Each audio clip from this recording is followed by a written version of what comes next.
রাস্তা আছে। এবার বাসপা নদীর উপরে রিভার ক্যাম্প করে এখানে সবাই থাকে, এখানে ক্যাম্প করে আছে সবাই। এটা আমরা আছি চিৎকুলে, এটা ভারতের লাস্ট ভিলেজ। এরপরে তিব্বত অধিকৃত, চায়না অধিকৃত তিব্বত রয়েছে। অপরূপ সৌন্দর্য, নৈসর্গিক সৌন্দর্য। একদিকে বরফের পাহাড়, এখানেও কিছুটা বরফ আছে, এখানেও কিছুটা বরফ আছে, চারিধারে বরফ, বরফের পাহাড়, আর নিচে বাসপা নদী। যেতে পারলাম না, নিচে খুব ঢালান আছে। আর একটা ট্র্যাক আছে, বাইক যাওয়ার ট্র্যাক আছে ওইদিকে নিচে।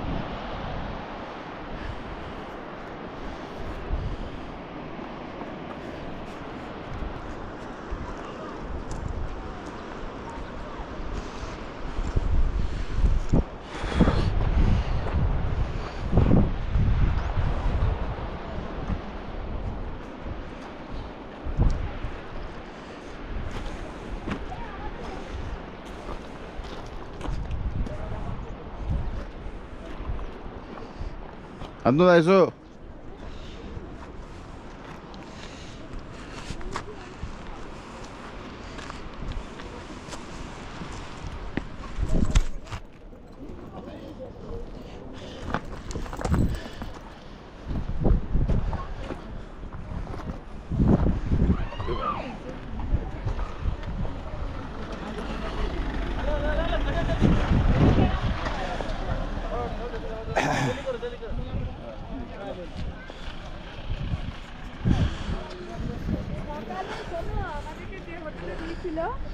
রাত্রে এসে পৌঁছেছি তো।